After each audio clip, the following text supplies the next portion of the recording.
ગૌ માતા જય ઠાકોરજી ધનરાજ પ્રાકૃતિક ફાર્મ નારાયણભાઈ વસરા ગુજરાત રાજકોટ ઉપલેટા. ચાલો આજે આપણે ઘઉંનો ઘેરો આપણો બતાવીએ અને લાસ્ટ ટાઈમ ઉપર આવી ચૂક્યો છે. અત્યારે લગભગ હવે 2-4 દિવસની જ વાર છે હાર્વેસ્ટિંગની, તો લાંબો સમયથી આપણે વિડીયો નથી મૂકી શક્યા, તો એ આપણે બીજા વિડીયો બનાવતા એના કારણોસર.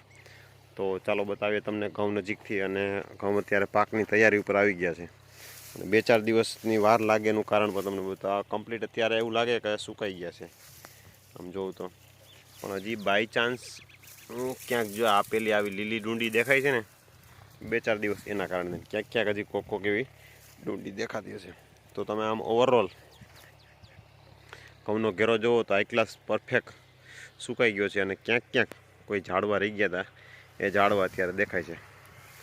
તો સરસ મજાના ઘઉં છે, અને એક મોટામાં મોટો ફાયદો આપણે એ થયો છે કે આ વર્ષે જે આપણે વિડીયા મૂકેલા છે ઈયળોનો ઉપદ્રવ ઘણા બધા ઘેરાઓમાં જોવા મળ્યો, એ આપણે જોવા જ નથી મળ્યો એમ કહી તો પણ ચાલે. સિંગલ કેસ પણ આપણા ઘેરામાં એ સમય દરમિયાન ક્યાંય પણ હતો પણ નહીં, અને જોવા પણ નથી મળ્યો. એ પણ આપણે વિડીયો એ સમયે મૂકેલો હતો. તો સરસ મજાનો ઓવરઓલ પાક ઉપર છે ઘઉં, અને હાઈ ક્લાસ જે રાસાયણિક ઘઉંને ટક્કર મારે એના જેવા કહી તો પણ ચાલે. આમ તમે જુઓ તો સરસ મજાનું દેખાય છે.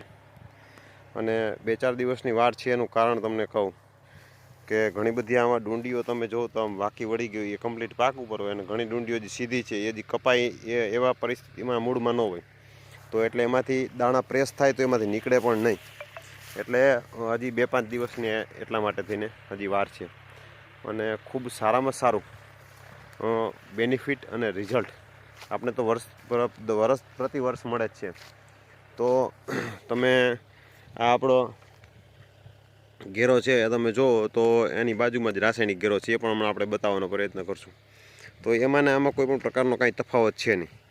તો માત્ર આપણું કહેવાનું એટલું થાય કે સંપૂર્ણપણે ગૌ માતાને શરણે રહી અને જો આપણે કામ કરીએ તો 100% આપણે સક્સેસ અને સફળ થાય, એમાં કોઈ શંકાને સ્થાન નથી. કેમ કે આપણે તો ઘણા બધા વિડીયો મૂકતા એવાથી પહેલેથી, અને ઘણું બધું આપણે બતાવ્યું છે તફાવત પણ. મને તેમ છતાં ઘણા બધા લોકોને એવું હોય કે નથી થતું, પણ એવું કશું છે નહીં. 100% થાય છે. અને જ્યારે ખાતર નહોતું આવ્યું એની પહેલાં ત્યારે પણ થતું જ હતું. તો આપણે કરીએ છીએ કંઈ નવું છે નહીં.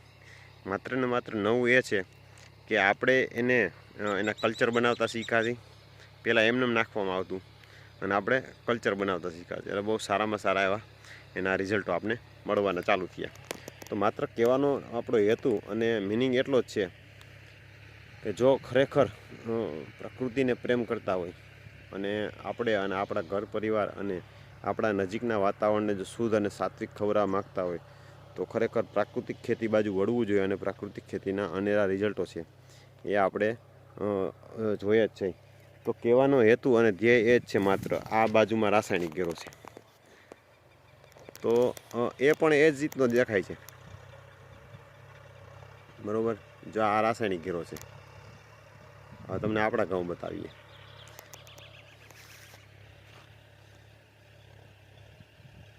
આ પણ એ જ રીતનો સેમ છે. આમાં ને એમાં કોઈ પણ પ્રકારનો તફાવત છે નહીં. તો માત્ર કહેવાનો હેતુ એ છે કે જો આપણે ખરેખર વિશ્વાસ હોય અને સંપૂર્ણપણે જો ગૌ માતાને શરણે રહી અને આપણે આગળ વધીએ તો 100% સફળતા મળે ને મળે જ.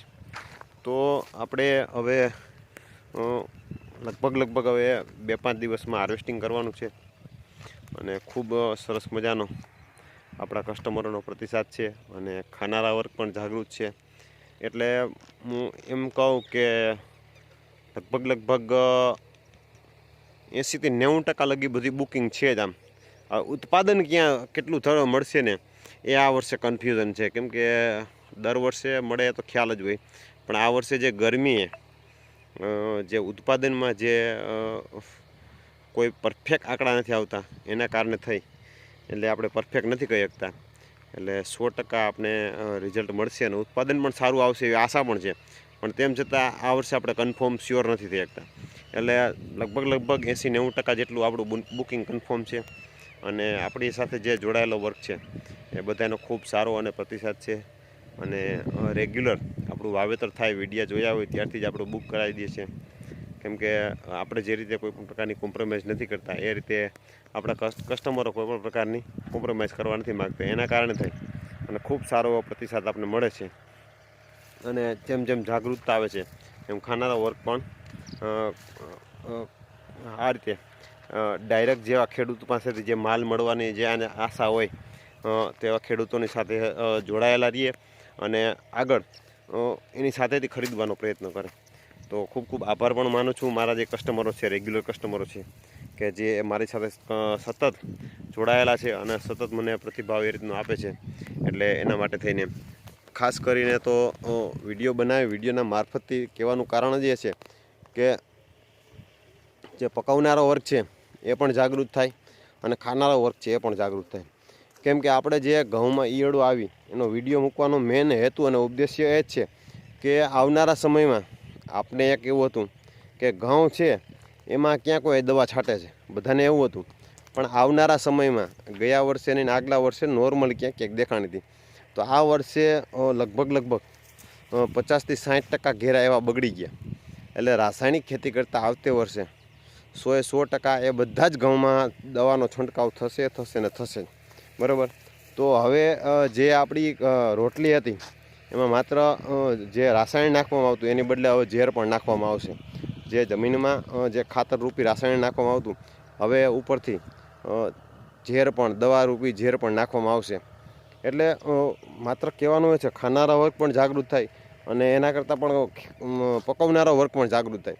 કેમ કે કુદરતી બેલેન્સની સાયકલ સાથે આપણે ચાલશું તો જ ટકી શકશું. કેમ કે કુદરતની બેલેન્સની સાયકલની વિરુદ્ધ જાશું તો આપણે આમાં ક્યાંય પણ ટકી નહીં શકીએ. એ કોઈ પણ પ્રકારની બે મત વગરની વાત છે.